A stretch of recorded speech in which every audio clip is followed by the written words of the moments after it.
Assalamu alaikum students of class 6. I hope you are having great time. For the subject of history and geography, we'll start our lecture with chapter number 1, human rights. First of all, we'll discuss about human rights. The rights which must be granted to all human beings are called human rights. And these are believed to belong to every person. They are applied regardless of where you are from, what you believe, or how you choose to live your life. They can never be taken away, although they can sometimes be restricted. For example, if a person breaks the law or in the interests of national security. These basic rights are based on shared values like dignity, fairness, equality, and independence. And also, these values are defined and protected by law. Have you ever thought that why is it wrong if someone takes your pencil or your book without your permission? Because it is your right to keep what you own. And why is it wrong to hurt someone? It is wrong because everyone has the right to be happy and healthy. Now let's start studying or knowing about the human rights with their history.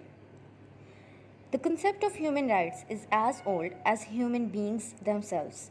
In ancient times, anyone who had power enough could do whatever he or she wanted to other people, like kings, queens, nobles, soldiers, and generals were most powerful people in those days, while other people did not have many rights.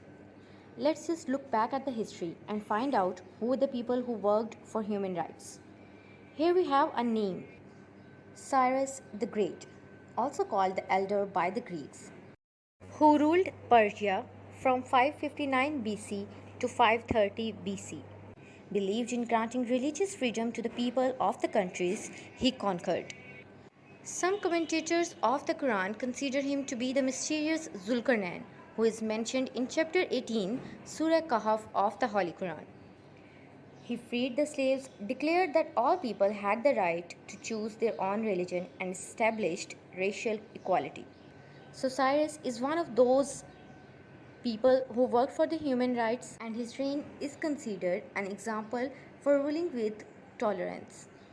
Here we'll wind up our lecture with the example of Cyrus the Great. Let's discuss the exercise on page 5.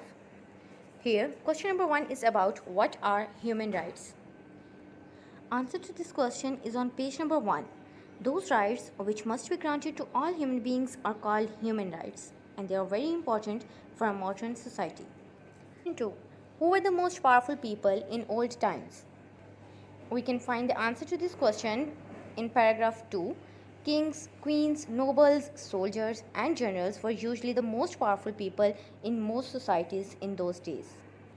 So, for today's lecture, we have discussed about the human rights, the history of human rights, and also Cyrus the Great. I hope you understood well about the need of the human rights in any society. That was all for today. Thank you so much. Allah Hafiz.